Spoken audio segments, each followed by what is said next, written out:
Smoking causes cancer. Smoking kills. புகைப்பிடித்தல் புற்றுநோயை உண்டாக்கும் மற்றும் உயிரை கொல்லும். Consumption of alcohol is injurious to health. மது அருந்துதல் உடல்நலத்திற்கு கேடு. Subscriber Real Life Incident inspired by subscribers. இந்த சந்தாதாரர்களின் உண்மை சம்பவம் உங்களால் உருவாக்கப்பட்டவை.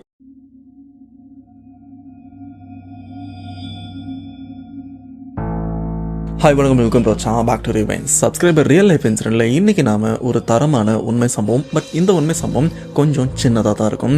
அண்டு ரீசெண்டாக என்னால் ஒழுங்காக வீடியோ போஸ்ட் பண்ண முடியல. அதுக்கு ரீசன் கொஞ்சம் ஃபீவர், அதனால தான் ரெகுலராக வீடியோ போஸ்ட் பண்ண முடியல. இன்னைக்கு கூட போஸ்ட் பண்ணுறது கொஞ்சம் கஷ்டமாக தான் இருந்தது. ஆனால் நம்ம சப்ஸ்கிரைபரில் நிறைய பேர் காத்துட்ருப்பீங்க அப்படின்றதுனால தான் இன்னைக்கு உங்களுக்காக ஒரு சின்ன வீடியோ. அதை பற்றி ஒன்லைன் ஸ்டோரி அப்படின்னு எதுவுமே வேண்டாம், டேரெக்டாக சம்பவத்துக்குள்ளே போயிடலாம். அதுக்கு முன்னாடி இந்த மாதிரி பேசும்போது உங்கள் லைஃப்பில் நடந்திருக்கா, அப்படி நடந்ததுன்னா அதை நீங்கள் என்கிட்ட ஷேர் பண்ணணும்னு நினச்சிங்கன்னா டிஸ்பிளேல தெரியுற இந்த வாட்ஸ்அப் நம்பருக்கு உங்க லைஃப்ல நடந்த அந்த பேசும்போது ஒரு வாய்ஸ் நோட்டை எனக்கு நீங்க ஷேர் பண்ணுங்க. அப்படி நீங்க ஷேர் பண்ணது உண்மை சம்பவம் உண்மையில தெரியல அந்த நான் கண்டிப்பா நம்ம சேனல்ல போஸ்ட் பண்றேன். ஸோ வர பேசாம வீடியோல போலாம். நீங்க நம்ம சேனல் புதுசுனா மறக்காம சேனல் சப்ஸ்கிரைப் பண்ணுங்க, பெல் பட்டன் கிளிக் பண்ணுங்க. இப்ப நம்ம வீடியோல போலாம்.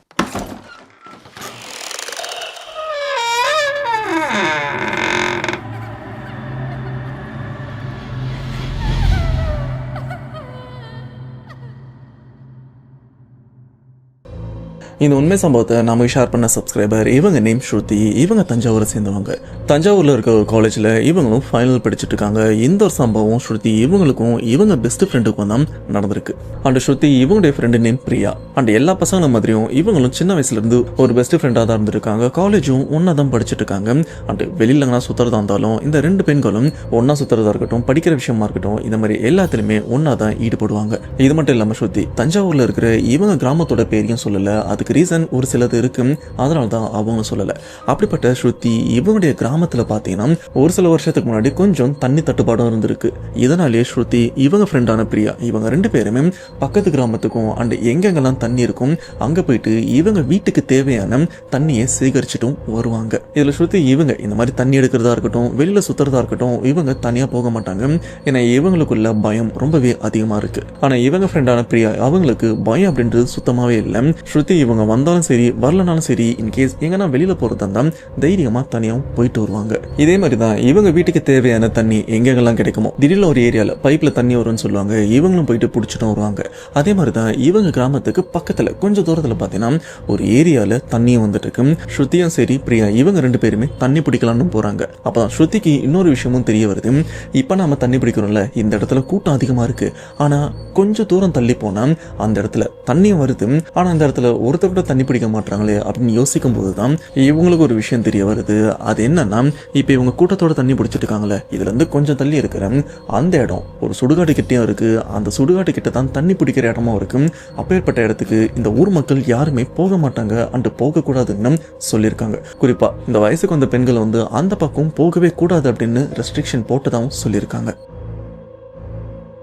அப்படி என்னப்பா அந்த சுடுகாட்டில் அமானுஷம் இருக்கு, போனால் எதனா பிடிச்சிருமா அப்படின்னு கேட்டீங்கன்னா, அப்படிப்பட்ட அந்த சுடுகாட்டில் தான் அந்த ஏரியா அந்த சுட்டு வட்டாரத்தில் இருக்கிற கிராம பசங்க, சொல்ல போனா இந்த வயசு பசங்க எதுவுமே அனுபவிக்காம அல்பாயசில் இறந்து போற வயசு பசங்க இறந்துட்டாங்கன்னா அவங்க சடலத்தை அந்த இடத்துல தான் தகனம் பண்ணுவாங்க. அது எரிக்கிறதா இருக்கலாம், புதைக்கிறதா இருக்கலாம். அப்படிப்பட்ட விஷயத்த அந்த சுடுகாட்டில் தான் பண்ணுவாங்க. இது மட்டும் இல்லாம அந்த சுடுகாட்டை சுத்தி நிறைய அமானுஷமான விஷயங்கள்லாம் நடக்கிறதா அக்கம் பக்கத்தில் இருக்கிற கிராம மக்கள் பார்த்தும் இருக்காங்க, அதனால பாதிக்கப்பட்டும் இருக்காங்க.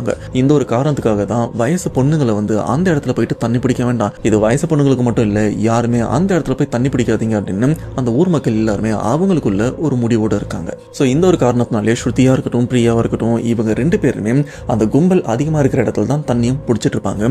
அதே மாதிரி தான் அன்னைக்கு ஒரு நாள் இவங்களும் அந்த கும்பல் அதிகமா இருக்கிற இடத்துல தண்ணி பிடிச்சிட்டு இருக்கும்போது டைமும் ஆயிட்டே இருக்கு. ஆனா கும்பல் குறைஞ்ச மாதிரியும் இல்லை. கரெக்டா 10 மணி தாண்டுது.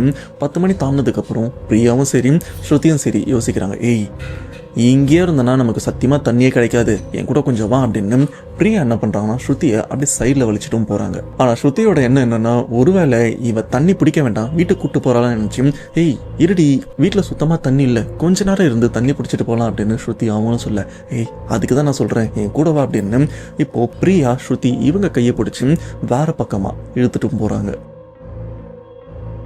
ஆரம்பத்தில் ஸ்ருதி இவங்களுக்கும் தெரியல எங்கே போகிறோம் அப்படின்னு. ஆனால் கொஞ்சம் தூரம் போன உடனே அவங்களுக்கும் தெரிஞ்சிருச்சு, ஏய் அந்த பக்கம் நம்மளை போகக்கூடாதுன்னு சொல்லியிருக்காங்கடி. நம்ம ஊர் மக்கள் அந்த இடத்துல அவ்வளோ பேர் தண்ணி பிடிச்சிட்டு இருக்காங்க, யாராச்சும் ஒருத்தர் அங்கே தண்ணி பிடிக்கிறாங்களா, நம்ம மட்டும் எதுக்கு போகணும், போனால் எதனா பிரச்சனை வரப்போகுது, தயவு செஞ்சு வந்துரு, நம்ம ஒன்று அங்கேயே தண்ணி பிடிக்கலாம், அப்படி இல்லைன்னா வீட்டுக்கு போயிடலாம் அப்படின்னு ஸ்ருதி இவங்களும் பயத்தோட சொல்ல. ஆனால் பிரியா இவங்களும் ஏய் சும்மா பயந்துட்டே இருக்காத, அதெல்லாம் ஒன்றும் இல்லை, அங்கே தான் தண்ணி வருது இல்லை, சைலண்டாக போயிட்டு தண்ணி பிடிச்சிட்டு வந்துடலாம், உன் வீட்லேயும் தண்ணி இல்லை என் வீட்லேயும் தண்ணி இல்லை, ரொம்ப எமர்ஜென்சி வா போகலாம் அப்படின்னு பிரியா ஸ்ருதி அவங்களோட மைண்டை அப்படியே பிரெயின் வாஷ் பண்ணி அந்த இடத்துக்கும் அந்த சுடுகாட்டுக்கிட்ட இருக்கிற அந்த தண்ணி பிடிக்கிற இடத்துக்கும் போகிறாங்க. இப்படி 2 பேருமே அந்த இடத்துக்கு போனதுக்கப்புறம் அந்த இடம் ஒரு மயான அமைதி. அது மயானம் தான். அந்த மயானத்தில் எந்த அளவுக்கு அமைதியாக இருக்கும். இது மட்டும் இல்லாமல் இந்த சம்பவம் நடக்கிற டைம் என்னன்னு பார்த்தீங்கன்னா நைட்டு 10:30 மணிக்கு மேலே இருக்கும். சுற்றி பார்க்குறாங்க, ஆட்கள் நடமாட்டம் எதுவுமே இல்லை. ஆனால் சுடுகாட்டில் ஒரு சில இடத்துல இந்த புகைகள்லாம் வரா மாதிரியும் இருக்கு. இப்படிப்பட்ட சூழ்நிலையில் தான் இவங்களும் தண்ணி பிடிக்கவும் வந்திருக்காங்க. ஆனால் அந்த இடத்துல அடிப்பம்பும் இருக்கு, அதில் தண்ணி அடிச்சு தான் இவங்களும் குடத்துல நிரப்பி எடுத்துட்டு போக வேண்டியிருக்கு. பிரியா இவங்களும் அந்த அடிப்பம்பில் தண்ணி அடிச்சுட்டும் இருக்காங்க. இப்படி பிரியா பிடிச்சதுக்கு அப்புறம் அடுத்து ஸ்ருதி இவங்களும் பயத்தோட தான் தண்ணி பிடிச்சிட்டே இருக்க. அப்போ அந்த இடத்துல வித்தியாசமா இல்லை அமானுஷமா சத்தமும் கேட்க. இந்த ஒரு சத்தம் இவங்க 2 பேருக்குமே கேட்குது. ஆனால் ஃபர்ஸ்ட் பயப்படுறது ஸ்ருதி இவங்க மட்டும்தான். இந்த ஒரு சத்தம் பிரியா இவங்களுக்கும் ஓரளவுக்கு கேட்குது. ஆனால் ஸ்ருதி இவங்க பயத்தோட ஏய் என்னென்னமோ சத்தம் கேட்குது, தெரிஞ்சு செஞ்சு வா வீட்டுக்கு போயிடலாம் அப்படின்னு சொல்ல. ஆனால் பிரியா இவங்களும் ஏய் அதெல்லாம் ஒன்றும் இல்லடி, இங்கே ஏதாச்சும் வேறு எதனா சத்தமாக இருக்கும், இரு இப்போ தானே பிடிச்சிருக்கோம், கொஞ்ச நேரத்தில் ரொம்பிடும், எடுத்துகிட்டு போயிடலாம் அப்படின்னு பிரியா இவங்களும் சொல்ல. ஸ்ருதி இவங்களுக்கும் சரி நமக்கு பயம் இருக்குது, இருந்தாலும் நம்ம ஃப்ரெண்டு கூட இருக்கா, நாம கொஞ்சம் பயத்தை கண்ட்ரோல் பண்ணிட்டு தண்ணி எடுத்துகிட்டு போயிடலாம் அப்படின்னு ஸ்ருதி இவங்களும் அமைதியாக இருக்காங்க. கடைசியாக ஸ்ருதி இவங்களும் தண்ணி அடித்து முடிச்சிடுறாங்க. இப்போ இவங்க எடுத்துகிட்டு வந்த குடங்கள் ரொம்பிருச்சு. இப்போ எடுத்துகிட்டு போகிறது மட்டும்தான் பாக்கி. ஸ்ருதி இவங்களும் கொஞ்சம் அப்பாடா தண்ணி அடித்து முடிச்சிட்டோம், இதுக்கப்புறம் எடுத்துகிட்டு போயிடலாம் அப்படின்னு கொஞ்சம் தைரியமாக இருக்கு. அப்போ பிரியா இவங்க சொல்கிற விஷயம் ஏய் கொஞ்சம் இறி பாத்ரூம் மட்டும் போயிட்டு வந்துடுறேன் அப்படின்னு. அந்த சமயம் பிரியா அவங்களுக்கும் இயற்கை உபாதையும் வந்திருக்கு. இதை ஸ்ருதி இவங்களால எதுவுமே சொல்ல முடியாது, ஏய் வீட்டுக்கு வந்து போ அப்படின்லாம் சொல்ல முடியாது. ஏன்னா அது அவங்க அவசரத்தை பொறுத்து. இதனால ஸ்ருதி இவங்களும் சரிடி நீ போயிட்டு சீக்கிரம் வந்துரு, நம்ம சீக்கிரம் கிளம்பணும், அண்ட் என்னை தனியாக விட்டு போற, சீக்கிரம் வந்துரு அப்படின்னு சொல்ல. பிரியா இவங்களும் இந்த இடத்த விட்டு அப்படியே கொஞ்சம் தள்ளி மறைவான இடத்துக்கும் போறாங்க. அப்படி அந்த மறைவான இடத்துக்கு போனதுக்கு அப்புறம் பிரியா எங்க இருக்காங்கன்னு கூட தெரியல. இந்த பக்கம் சுடுகாட்டுக்கிட்ட ஸ்ருதி இவங்க மட்டும் அந்த தண்ணியெல்லாம் பார்த்துக்கிட்டு அப்படியே சுற்றி முற்றி பயத்தோட அங்கேயும் நின்றுருக்காங்க. இப்படி டைம் 1 நிமிஷம் 2 நிமிஷம் 5 நிமிஷம் 10 இல்லை 20 நிமிஷம் வரைக்கும் போகுது. ஆனால் அதோ வந்துடுன்னு சொல்லிட்டு போன பிரியாவை இன்னும் ஆளை காணுமே அப்படின்னு ஸ்ருதி இவங்களும் பிரியா போன அந்த ஒரு திசையும் அப்படி எட்டி எட்டி பார்க்குறாங்க. எந்த இடத்துலயாச்சு அசைவு தெரியுதா அங்கே இருக்கான்னு கண்டுபிடிக்கிறதுக்காக அப்படின்னு இவங்களும் பார்த்துட்டு இருக்க. ஆனால் கண்ணு கெட்டின தூரம் வரைக்கும் அசைவு அப்படின்னு எதுவுமே இல்லை. இப்படி பிரியா போன அந்த ஒரு திசையை பார்த்துட்டு அப்படியே சைடு இப்படி பார்த்தா பக்கத்தில் சுடுகாடு. அந்த சுடுகாட்டு கிட்ட இருக்கிற ஸ்ருதி இவங்களும் வயசு பொண்ணு. இப்படிப்பட்ட சூழ்நிலையில் ஸ்ருதி இவங்களுக்கு பயம் இருக்குமா இருக்காதா? இப்படி ரொம்பவே பயந்த ஸ்ருதி இவங்க என்ன பண்ணுறாங்கன்னா பிரியா போன அந்த ஒரு திசையை பார்த்து அப்படியே கொஞ்சம் முன்னோக்கி போகிறாங்க. அவள் அங்கே தான் இருப்பா, போய் கூட்டு வந்துடலாம் அப்படின்னு இவங்களும் ஒரு 10 அடி முன்னாடி போகும்போது திடீர்னு அந்த இடத்துல ஒரு சலசலப்பு, யாரும் எந்திரிக்கிற மாதிரியா இருக்கு. பார்த்தா பிரியா இவங்களும் ஸ்ருதி இவங்களை நோக்கி வராங்க. அப்பாடா வந்துட்டா அப்படின்னு இந்த இடத்துல ஸ்ருதி இவங்களும் பிரியாவை பார்த்துட்டு இருக்க. அப்போ பிரியா ஸ்ருதி இவங்களை பயமுறுத்துற மாதிரி கொஞ்சம் கோவமாகவும் மூஞ்ச ஒரு மாதிரி வச்சுட்டு அண்டு நடக்கிற விதத்தை கொஞ்சம் மாற்றிக்கிட்டு, அதாவது இந்த பேய்கள்லாம் ஒரு மாதிரி நடக்கும் பார்த்தீங்களா, அந்த மாதிரி இல்ல. பிரியா இவங்களும் ஸ்ருதி இவங்களை பார்த்து முறைச்சிட்டே வர. இதை பார்த்த ஸ்ருதி இவங்களுக்கும் இவளுக்கு வர வேலையே இல்லை, எப்போ பார்த்தாலும் நம்ம இந்த மாதிரி தனியாக மாட்டினோம், இந்த மாதிரி பிராங்க் பண்ணுற பேரில் நம்மளை ஏமாத்திட்டே இருப்பான், ஏய் சீக்கிரம் வாடி டைம் ஆகுது, இந்த வெயிட்டெல்லாம் தூக்கிட்டு கிளம்பணும் அப்படின்னு சொல்ல. ஆனால் அப்பவும் பிரியா அந்த ஒரு விதத்தை மாற்றாம அப்படியே முறைச்சிக்கிட்டு ஒரு மாதிரி நடந்து வராங்க. இது கொஞ்சம் கொஞ்சமாக ஸ்ருதி இவங்களுக்கும் பயத்தை அதிகரிக்குது. ஆனால் ஸ்ருதி இவங்களை பொறுத்த வரைக்கும் இவன் நம்மளை ஏமாத்துறதுக்காக தான் இந்த ஒரு விஷயம் பண்ணுறா அப்படின்னு இவங்களும் யோசிச்சுட்டே இருக்கும்போது ஸ்ருதி இவங்களும் பிரியாவை அப்படியே உலுக்கி ஏய் என்னாச்சு உனக்கு, ஏன் லூசு மாதிரி பண்ணுற அப்படின்னு கேட்க. பிரியா இவங்க என்ன பண்ணுறாங்கன்னா ஸ்ருதியை அப்படியே ஓரமாக தள்ளிட்டு அவங்க குடத்தில் தண்ணி பிடிச்சி வச்சாங்க பார்த்தீங்களா, அந்த தண்ணி குடத்தை அப்படியே தூக்கி பிரியா இவங்களும் குடிக்கிறாங்க. அதுக்குன்னு மொத்த தண்ணியாக குடிச்சிடறாங்களான்னு கேட்டீங்கன்னா குடிக்கிற மாதிரி தூக்கி இவங்க வாய்க்கிட்ட வைக்க. ஸோ தண்ணி போகிற அளவுக்கு வயிற்றுக்குள்ளே போகும், மற்றதெல்லாம் வெளியில் வழிஞ்சு தண்ணி வீணாக போகும். இந்த மாதிரி தான் பிரியா இவங்க பண்ணுறதை பார்த்து ஸ்ருதி இவங்களுக்கும் இப்போது பயம் வருது. ஏன்னா இவ சாதாரணமாக நம்மளை பயமுறுத்துறதா இருந்தால் இந்த மாதிரி விஷயம்லாம் பண்ண மாட்டான். குறிப்பாக நமக்கு தண்ணி தட்டுப்பாடு இருந்துட்டு இருக்கு, தண்ணி விஷயத்தில் இவ விளையாட மாட்டான். ஆனால் நம்ம ரிஸ்க் எடுத்து ஒரு இடத்துக்கு தண்ணியை சேகரித்து வச்சோம், அந்த சேகரித்து வச்ச தண்ணியை இவ வீணாக்குறானா சம்திங் ஏதோ இருக்கு அப்படின்னு அப்போ தான் ஸ்ருதி இவங்களும் உணர்றாங்க. இப்போ ஒரு குடம் தண்ணி குடிக்கிற மாதிரி பிரியா இவங்களும் பண்ணாங்கல்ல. அதை முடிச்சுட்டு ஸ்ருதியை பார்த்து எனக்கு இன்னும் தண்ணி பத்தலை, தண்ணி வேணும் அப்படின்னு இப்போ பிடிச்சி வச்சிருக்கிற தண்ணி எல்லாத்தையுமே குடிக்கிற மாதிரி வீணாக்குறாங்க. இதெல்லாம் முடிச்சதுக்கு அப்புறம் கூட எனக்கு இன்னும் தாகம் அடங்கலை, எனக்கு தண்ணி வேணும்னு சொல்லும்போது இந்த இடத்துல ஸ்ருதி இவங்களும் பயத்தில் பயங்கரமாக கத்துறாங்க. இவங்க கத்துற இந்த ஒரு சத்தம் கொஞ்சம் தூரம் தள்ளி தானே ஊர் மக்கள் தண்ணிலாம் பிடிச்சிட்டு இருக்காங்க. அங்கே இருக்கிற மக்களுக்கும் சத்தம் கேட்க, ஆனால் கத்துனதுக்கு அப்புறம் தான் ஸ்ருதி இவங்களே ரியலைஸ் பண்ணுறாங்க, ஐயோ நம்மளை இந்த இடத்துக்கு வரவே கூடாதுன்னு சொன்னாங்க. இப்போது நான் கத்தன சத்தம் அங்கே கேட்டிருக்கோம், ஆளுங்களும் தூரத்துலேருந்து நம்மளை நோக்கி வரா மாதிரி இருக்குது, நம்ம தற்சயமாக எங்கன்னா ஒளிஞ்சிக்கலாம் அப்படின்னு சொல்லி ஸ்ருதி இவங்க என்ன பண்ணுறாங்கன்னா தற்சயமாக ஒளிஞ்சிக்கிறாங்க. ஏன்னா ஆட்கள் பார்த்தோன்னா கண்டிப்பாக திட்டுவாங்க. இதுக்கு கேப்பில் பிரியாவை கூப்பிட ட்ரை பண்ணுறாங்க. ஆனால் பிரியாவோட நடவடிக்கை தான் வேறு மாதிரி இருக்கு. அதனால் ஸ்ருதி அவங்களால எதுவுமே பண்ண முடியல. இவங்க மட்டும் சைலண்ட்டாக அப்படியே மரத்துக்கு பின்னாடி ஒளிஞ்சிக்கிறாங்க. ஆனால் அந்த தண்ணி பிடிக்கிறதுலேருந்து எல்லாருமே வராங்களான்னு பார்த்தீங்கன்னா 2-3 பேர் தான் வராங்க. ஸ்ருதி இவங்களும் ஒளிஞ்சிட்டு இருக்காங்களே. அப்படி வந்தவங்க இங்கே இருக்கிற பிரியா இவங்களையும், ஏமா எதுக்கு நீ இங்கே வந்த, இங்கே தான் வரக்கூடாதுன்னு சொன்னல, ஏன் வந்த அப்படின்னு கேட்க, ஆனால் பிரியா இவங்கிட்டேருந்து எந்த ரியாக்ஷனுமே இல்லாமல் அப்படியே ஜடம் மாதிரி நிற்க, ஊர் மக்களில் அந்த 2-3 பேரும் ரொம்ப நேரமாக பிரியா இவங்ககிட்ட பேச முயற்சி பண்ணியிருக்காங்க. ஆனால் பிரியா கிட்டேருந்து எந்தவித ரெஸ்பான்ஸுமே இல்லைன்னு தெரிஞ்சதுக்கப்புறம் சரி எக்கெடுக்கிட்டனா போ அப்படின்னு சொல்லி அவங்களும் அந்த இடத்த விட்டு கிளம்பி தண்ணி பிடிக்கவும் போயிடுறாங்க. இதை எல்லாத்தையுமே ஸ்ருதி இவங்களும் பக்கத்தில் இருந்து ஒளிஞ்சிருந்தும் பார்க்க, இப்போ அந்த ஊர் மக்களில் அவங்க கிளம்புனதுக்கப்புறம் ஸ்ருதி இவங்களும் அந்த ஊர் மக்கள் போகிறாங்களா, கண்ணுக்கு என்ன தூரம் வரைக்கும் அவங்க தெரியாமல் இருந்தால் போதும் அப்படின்னு அவங்க போகிற வரைக்கும் அந்த மரத்து பின்னாடி இருந்து போகிறவங்களே பார்த்துட்டு இருக்காங்க. கடைசி அந்த ஊர் மக்கள் அவங்க இருக்கிற தடமும் தெரியல, இதுதான் கரெக்டு, இவளை நம்ம கூட்டு போயிடலாம் அப்படின்னு அந்த மரத்துல இருந்து நகர்ந்து பிரியா எங்கே இருக்கான்னு திரும்பி பார்த்தா அந்த இடத்துல பிரியாவை காணும். டேய் எங்கடா போனா இவ அப்படின்னு சுற்றி முற்றி பார்க்குறாங்க. ஆனால் என்ன தேடினாலும் அந்த சரௌண்டிங்கில் பிரியாவையும் காணும். ஒருவேளை மறுபடியும் பாத்ரூம் போகிறோம் அப்படின்னு அந்த இடத்துக்கு போயிருப்பாலும் போய் பார்க்கலாம் அப்படின்னு ஸ்ருதி இவங்களும் அங்கே போய் செக் பண்ணி பார்த்தா அங்கேயும் பிரியா இல்லை. அப்போ தான் பிரியா இவங்களுக்கும் சின்ன டவுட் வருது, ஒருவேளை இந்த சுடுகாட்டுக்குள்ளே போயிருப்பாளோ அப்படின்னு. அப்படியே சுடுகாட்டோட அந்த மதில் சுவர் இருக்குது பார்த்தீங்களா, காம்பவுண்ட் வால், அப்படியே அதை கிட்ட வராங்க. லைட்டாக எட்டி பார்த்தா அங்கே போன போதாச்சும் வச்சுருப்பாங்களே அந்த சமாதி மேலே பிரியா இவங்களும் அப்படியே உட்காந்துட்டு ஒரு மாதிரி பித்து பிடிச்ச மாதிரி இருக்காங்க. ஸ்ருதி இவங்களும் பயத்தை கண்ட்ரோல் பண்ணிட்டு சுடுகாட்டுக்குள்ளேயும் போகிறாங்க. அங்கே சமாதி மேலே உட்காந்துருக்கிற பிரியா அவங்கள, ஏய் விளையாடாதிரி, டைம் ஆயிடுச்சு வா போகலாம் அப்படின்னு பிரியா அவங்களையும் கூப்பிட, பிரியா அவங்கள அப்படி தொடும்போது பார்த்தீங்கன்னா ஏய் அப்படின்னு ஒரு மாதிரி யாராச்சும் நம்மளை தொட்டா நமக்குள்ள ஒரு விருப்பம் வரும் பார்த்தீங்களா, அந்த மாதிரி பிரியா அவங்களும் ரியாக்ட் பண்ணுறாங்க. ஸ்ருதி இவங்களுக்கும் என்ன பண்ணுறதுன்னு தெரியலை. ஆனால் என்னதான் இருந்தாலும் என் பெஸ்ட் ஃப்ரெண்டு இவளை இப்படியே விட முடியாது, இவ ப்ராங்க் பண்ணல அப்படின்னு எனக்கு ஓரளவுக்கு புரியுது, இப்படியெல்லாம் என்னால் விட்டு போக முடியாது அப்படின்னு திரும்ப திரும்ப பிரியாவை இந்த இடத்த விட்டு கையை பிடிச்சி இழுத்துட்டு போகலான்னு ட்ரை பண்ணும்போது அந்த இடத்துல பிரியா அசிங்கமாக அவங்க ஃப்ரெண்டை கெட்ட கெட்ட வார்த்தைகளில் திட்டவும் ஆரம்பிக்கிறாங்க. இந்த வார்த்தைகள்லாம் கேட்டு ஸ்ருதி இவங்களுக்கும் கொஞ்சம் மனசு கஷ்டமாகுது.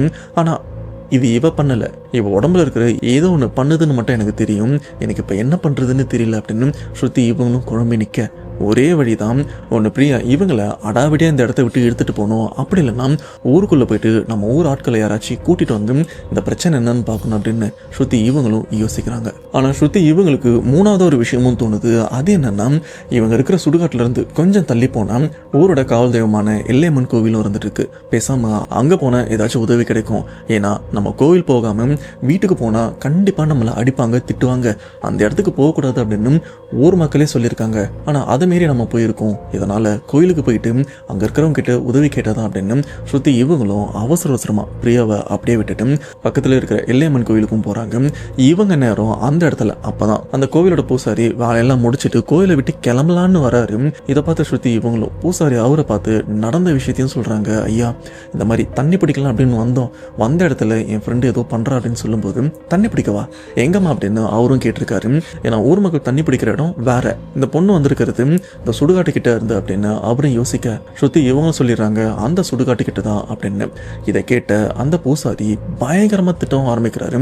அவருக்குள்ள அந்த அளவுக்கு கோவமும் இருந்துட்டு இருக்கு. ஏன்னா அந்த சுடுகாட்டை சுத்தி நிறைய அமானுஷமான விஷயங்கள்லாம் நடக்குது, நம்ம ஊர் மக்கள்ல நிறைய பேர் பாதிக்கப்பட்டிருக்காங்க, இந்த ஒரு விஷயம் உனக்கும் தெரியும், தெரிஞ்சும் இந்த நேரத்துல அந்த இடத்துக்கு போயிட்டு நீங்க தண்ணி பிடிக்க போயிருக்கீங்கன்னா என்ன நினைச்சிட்டு இருக்கீங்க அப்படின்னு பூசாரி அவரும் பயங்கரமா திட்ட. ஆனா ஸ்ருதி இவங்களும் மன்னிச்சிருங்க, தெரியாதனமா போயிட்டோம், அந்த இடத்துல தண்ணி கிடைக்கலன்னு தான் அவசரமா போனோம், கொஞ்சம் உதவி பண்ணுங்க அப்படின்னு சொன்னதுக்கு அப்புறம் பூசாரி இவரும் அந்த சுடுகாடு கிட்ட வந்து பாக்குறாரு. பார்த்தா அதே சமாதி மேல பிரியா இவங்களும் ஒரு மாதிரி உட்காந்துட்டு இருக்காங்க. இதை பார்த்த பூசாரி இவருக்கும் கிளியரா புரிஞ்சிருச்சு, ஏமா உன் பொண்ணை பேய் பிடிச்சிருக்கு, ஒன்று அந்த பேயே உன் ஃப்ரெண்டை விட்டா நல்லது, அப்படி இல்லைன்னா நிறைய பூஜைகள் பண்ணி தான் அதை விரட்ட வேண்டியிருக்கும். அப்படி பூஜைகள்லாம் பண்ணி பேயை விரட்டினா அது உன் ஃப்ரெண்டோட உடம்ப கொஞ்சம் பாதிக்கும், எதுக்கோ பொண்ணோட குடும்பத்துக்கு சொல்லிருங்க அப்படின்னு பூசாரியும் ஸ்ருதி இவங்கிட்ட சொல்லும்போது இப்போ ஸ்ருதி யோசிக்கிறாங்க, ஐயோ இவரை கூட்டு வந்தா இவரே சரி பண்ணுவாருன்னு பார்த்தா குடும்பத்திட்ட சொல்றாரு அப்படின்னு ஸ்ருதி இவங்களும் யோசிக்கிறாங்க. அப்போ பூசாரி அவரும், நான் இப்போதைக்கு உன் ஃப்ரெண்டை எந்த ஆன்மா ஆக்கிரமிச்சிருக்கு அப்படின்னு நான் பார்த்து சொல்கிறேன், கொஞ்சம் பொறு அப்படின்னு சொல்லும்போது பூசாரி அவரும் கணிக்க ஆரம்பிக்கிறாரு. அப்போ தான் அவருக்கும் தெரியுது, இப்போ உன் ஃப்ரெண்டு ஒரு சமாதி மேலே உட்காந்துருக்கால, அந்த பெண்ணுடைய பேர் ஸ்வேதா, அந்த பொண்ணு ஆல்பாயஸில் தான் ஏதோ ஒரு காரணத்தினால இறந்தும் போயிருக்கா. அப்படிப்பட்ட பொண்ணோட ஆன்மா தான் இப்போ உன் ஃப்ரெண்டான பிரியாவை ஆக்கிரமிச்சிருக்கு. பொதுவாக அல்பாயஸில் இறந்து போன ஆன்மா ஒருத்தர் ஆக்கிரமிச்சா கண்டிப்பாக அதை துரத்துறது ரொம்பவே கஷ்டம் அப்படின்னு பூசாரி இவர் சொன்னதுக்கப்புறம் ஸ்ருதி இவங்களுக்கும் என்ன பண்ணுறதுன்னு தெரியல. இந்த ஒரு விஷயத்த சொல்லி முடிச்சோன்னே பிரியா இவங்களும் எந்திரிக்கிறாங்க. எந்திரிச்சு ஸ்ருதி கிட்ட வந்து, என்னை கொன்னவனை கண்டுபிடிச்சிட்டியா அப்படின்னு கொஞ்சம் கோவத்தோட ஸ்ருதி இவங்களை பார்த்து கேட்க, ஸ்ருதி இவங்களுக்கும் ஒன்றும் புரியல, யாரும் ஒன்று கொன்னா நான் எப்படி கண்டுபிடிக்கிறது அப்படின்னு பயத்தில் இருக்காங்க. இப்படி பேசிட்டு இருக்கிற இந்த ஒரு கேப்பில் ஊர் மக்களில் ஒரு சில பேர் வந்து பார்த்துட்டு போனாங்கல்ல, இந்த பொண்ணு ஒரு மாதிரி இருக்கு அப்படின்னு. ஸோ அந்த ஊர் மக்களும் கிளம்பி போயிட்டாங்க. திரும்ப அவங்களும் ரிட்டன் இந்த சுடுகாட்டுக்கிட்டே வராங்க, இன்னும் ஆட்களை கூட்டிட்டு. ஸோ இப்படி வந்து பார்க்கும்போது இந்த இடத்துல பிரியா இவங்களுக்கு பிரச்சனைன்னு தெரிஞ்சிருக்கு.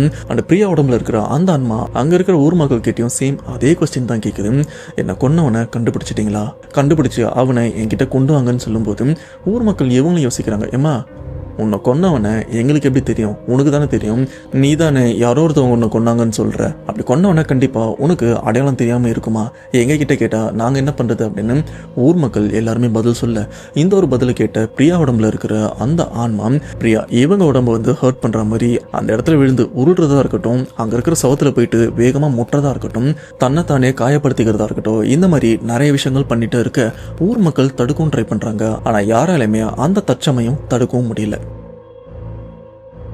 இந்த கேப்பில் பார்த்தீங்கன்னா இறந்து போனதான் சொல்லப்படுற ஸ்வேதா அவங்களுடைய அம்மா அப்பாவும் இந்த சுடுகாட்டு கிட்ட வராங்க. விஷயம் தெரிஞ்சு அவங்களும் வந்து பிரியா உடம்புல இருக்கிற ஸ்வேதா அந்த ஆன்மா கிட்ட பேசுறாங்க. ஏம்மா என்னாச்சுமா உனக்கு, ஏன் இப்படி பண்ற அப்படின்னு கேட்க, அப்போ ஊர் மக்கள்ல இருக்கிறவங்க, ஏம்மா உன் பொண்ணு எப்படி இறந்து போனா, எங்க கிட்ட வந்து யார் என்ன கொன்னா அப்படின்னு கேட்கறா, உண்மையில என்னாச்சு அப்படின்னு ஊர் மக்கள் கேட்க, அப்போ ஸ்வேதா அவங்க அம்மா சொல்ற விஷயம், என் பொண்ணு இறந்ததுக்கு காரணம் ஒரு லாரி டிரைவர், ஆனா யாரு என்ன எதுலாம் தெரியல, லாரி டிரைவர்னு மட்டும் தெரியும் அப்படின்னு அவங்களும் கஷ்டத்தோட சொல்ல. ஸோ இந்த விஷயத்த சொல்லிட்டே இருக்கும்போது பார்த்தீங்கன்னா பிரியா உடம்புல இருக்கிற ஸ்வேதாவோட ஆன்மா, நீங்க எதுவுமே பண்ண வேண்டாம், என்னை கொன்னவனை நானே கண்டுபிடிச்சிக்கிறேன், அப்படி கண்டுபிடிச்சி நான் எப்படி துடிச்சு இறந்து போடணும் அதே மாதிரி அவன் மாறணும், என்னை விட மோசமா இருக்கும், அதை நானே பண்ணிக்கிறேன் அப்படின்னு இந்த ஊர் மக்கள் முன்னணியில சொல்ல, இப்படி ஒரு வார்த்தையை சொல்லிட்டு ஸ்வேதா இவங்களும் அந்த இடத்துல மயங்கிடுறாங்க. இதுக்கப்புறம் பிரியாவோட அப்பா அம்மாவா இருக்கட்டும், ஸ்ருதியோட அப்பா அம்மாவா இருக்கட்டும், இந்த இடத்துக்கும் வந்து இவங்க ரெண்டு பேருமே கண்ணா பின்னான்னு திட்டி இந்த இடத்த விட்டும் கூட்டிட்டும் போயிடுறாங்க. பசங்க இவங்க ரெண்டு பேருமே வீட்டுக்கும் போறாங்க. இதுல பிரியா இவங்களோட நடவடிக்கை மட்டும் அப்பப்போ கொஞ்சம் மாறுறது வீட்டில் இருக்கிறவங்களும் நோட் பண்றாங்க. சரியா இந்த சம்பவம் நடந்து அடுத்த 3வது நாள் பார்த்தீங்கன்னா இந்த ஊர் மக்களுக்கு ஒரு அதிர்ச்சியான விஷயமும் தெரிய வருது. அது என்னன்னா, பிரியா இவங்களுடைய கிராமத்தை சேர்ந்த ஒரு லாரி டிரைவர் ரொம்பவே மோசமான முறையில் இறந்தும் போயிருக்காரு. அதுவும் ஒரு விபத்தில் இறந்து போயிருக்காரு. இந்த விபத்தை பத்தி ஊர் மக்களுக்கு தெரிஞ்சதுக்கு அப்புறம் அந்த இறந்து போன பொண்ணான ஸ்வேதா அவங்க ஃபேமிலியா இருக்கட்டும், பிரியா அண்ட் ஸ்ருதி இவங்க ஃபேமிலி எல்லாருமே சம்பவ இடத்துக்கும் போய் பார்க்குறாங்க. இதுல ஸ்வேதா அவங்க அம்மா சொல்ற விஷயம், ஒருவேளை இவன் தான் என் பொண்ணோட இறப்புக்கு காரணமா இருப்பானோ, ஏன்னா என் பொண்ணு எப்படி கொடூரமா இறந்து போனாலோ அதே மாதிரி தான் இந்த லாரி டிரைவரும் இறந்து போயிருக்கான், கண்டிப்பா இவனா தான் இருக்கும் அப்படின்னு ஒரு கணிப்புக்கும் வராங்க. பட் கன்ஃபார்மா தெரியல. இதில் ஸ்வேதா இவங்க எப்படி இறந்து போனாங்கன்னா, ஒரு நாள் நைட்டு இவங்க வெளியில் போயிட்டு வீட்டுக்கு திரும்ப வந்துட்டு இருக்காங்க.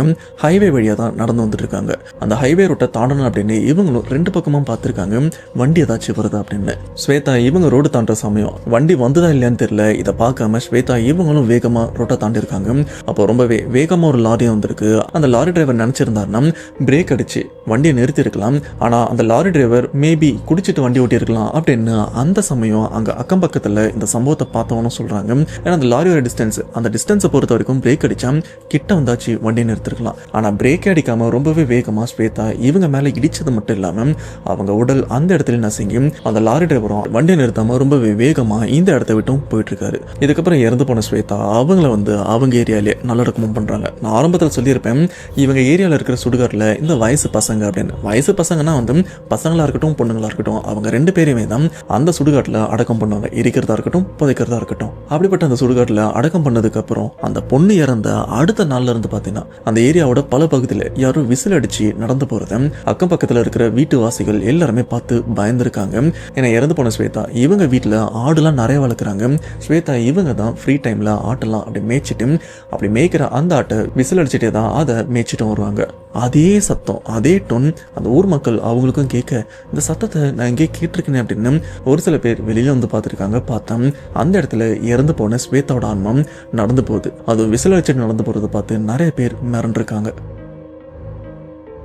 இது மட்டும் தான் பிரச்சனைன்னு கேட்டீங்கன்னா இதை விட கோரமான ஒரு விஷயமும் அந்த ஊர் மக்கள்ல ஒரு குடும்பம் பார்த்துருக்கு. அது என்னன்னா ஸ்ருதி இவங்களுடைய கிராம மக்கள் ஒரு குடும்பத்துல பார்த்தீங்கன்னா அந்த நடுராத்திரி இந்த ஒரு விசில் அடிக்கிற சத்தத்தை அவங்களும் நோட் பண்ணியிருக்காங்க. இது இறந்து போன ஸ்வேதா அடிக்கிற விசில் மாதிரி இருக்கு அப்படின்னு வீட்டுக்குள்ள இருக்கிற இவங்களும் யோசிச்சிருக்காங்க. இது எல்லாமே நடுராத்திரி நடந்துட்டு இருக்கு. கொஞ்ச நேரத்துல அந்த விசில் அடிக்கிற சத்தமும் அப்படி அடங்க அப்போ திடீர்னு அந்த வீட்டோட கதவை யாரோ தட்டுற சத்தமும் கேட்க அந்த குடும்பத்தில் என்ன பண்றாங்கன்னா ஓகே யாரோ வந்திருக்காங்க போல இருக்கு போய் திறந்து பாருங்க அப்படின்னு சொன்னதுக்கு அப்புறம் அந்த வீட்டில் இருக்கிற ஒரு நபரும் போய் கதவை திறக்கிறாரு.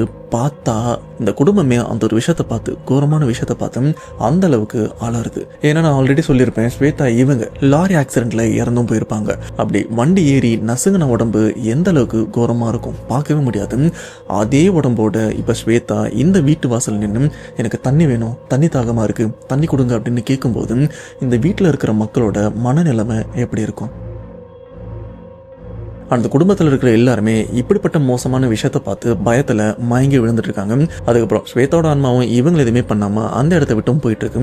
பொழுது விடிஞ்சதுக்கு அப்புறம் தான் இந்த குடும்பத்தில் இருக்கிறவங்க மயக்க தெரிஞ்சு பார்க்கும்போது விடிஞ்சதுக்கு அப்புறம் இந்த ஒரு விஷயத்தை பற்றி ஊர் மக்கள் கிட்ட சொல்லும்போது அப்போ அந்த ஏரியாவில் தலைவர்கள்லாம் இருப்பாங்க பார்த்தீங்களா அவங்ககிட்ட அந்த ஒரு விஷயத்த சொல்கிறாங்க. அப்போது தலைவர் சொல்கிற விஷயம் ஏமா பிரச்சனை நடந்துருச்சு கொஞ்ச நாளைக்கு யாருமே இந்த சுடுகாட்டு பக்கம் இருக்காதீங்க வீட்டை காலி பண்ணிட்டு கொஞ்ச நாள் வேற எங்கன்னா இருங்க அப்படின்னு அவரும் அறிவுரை சொல்லியிருக்காங்க. இதனாலே பயந்த நிறைய மக்கள் அந்த சுடுகாட்டு சரௌண்டிங்ல இருக்கிற வீட்டெல்லாம் காலி பண்ணிட்டு வேற இடத்துக்கும் தற்சமயமா போயிடுறாங்க. இப்போ நான் சொன்ன எல்லா விஷயமும் பார்த்தீங்கன்னா இதுக்கு முன்னாடி ஸ்வேதா இவங்களுக்கு நடந்த ஃபிளாஷ்பேக். ஸோ இப்போ ஸ்வேதா இவரால் இறந்து போன அந்த லாரி டிரைவர் இறந்துட்டார்ல இப்போ அந்த மேட்ருக்கு வரும். இப்போ லாரி டிரைவர் இவர் இறந்ததுக்கு அப்புறம் இவரோட உடம்ப அதுக்கப்புறம் அடக்கமும் பண்றாங்க. ஆனா இன்னும் அந்த கிராம மக்களுக்கு உண்மையிலேயே இவன் தான் பண்ணிருப்பான் அப்படின்னு ஒரு டவுட் இருந்திருக்கு. ஸோ இதை தெரிஞ்சுக்கிறதுக்காக அவங்க குலதெய்வம் கோயில் எல்லையம்மன் கோயிலுக்கும் போயிட்டு அங்க இருக்கிற பூசாரி கிட்ட இறந்து போன லாரி டிரைவரோட ஆன்மா வர வச்சு நம்ம கேட்கலாம் அப்படின்னு அந்த இறந்து போன லாரி டிரைவரோட ஆன்மாவையும் வர வைக்கிறாங்க. வர வச்சு என் பொண்ணோட சாவுக்கு நீ தான் காரணமா ஏதா இருந்தாலும் உண்மையை சொல்லு அப்படின்னு சொல்லும்போது அந்த லாரி டிரைவரும் ஒத்துக்கிறாரு. ஆமா உங்க பொண்ணு இறந்ததுக்கு நான் தான் காரணம் அப்படின்னு. அண்ட் நான் காரணத்துக்காகவோ இல்லை வேணும்னு அவளை நான் கொல்லலை. அந்த வழியாக நான் வந்துட்டு இருந்தேன். அண்ட் அந்த சமயம் நான் கொஞ்சம் குடிச்சு இருந்தேன். அண்ட் உங்கள் பொண்ணு ரோடை கிராஸ் பண்ணுறா அப்படின்னு அந்த சமயம் நான் பார்க்கவும் இல்லை.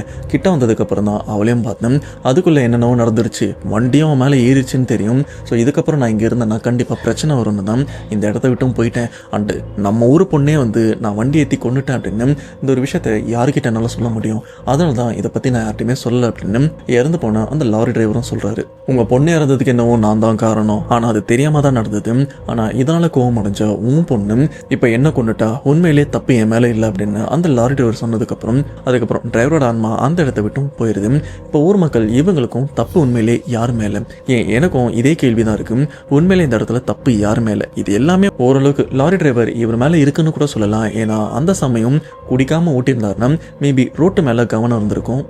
குடிச்சிட்டே வண்டி ஓட்டியிருந்தாலும் ரோட்டு மேல கவனம் இருந்திருந்தா ரோட்டை கிராஸ் பண்ற ஸ்வேதா அவங்கள இடிக்காம ஓரளவுக்கு கண்ட்ரோல் பண்ணி வண்டியை நிறுத்திருக்க வாய்ப்பு இருந்திருக்கு. ஸோ இது என்னோட கருத்து. உங்க கருத்து என்னன்றது வந்து கமெண்ட் பாக்ஸ்ல சொல்லுங்க.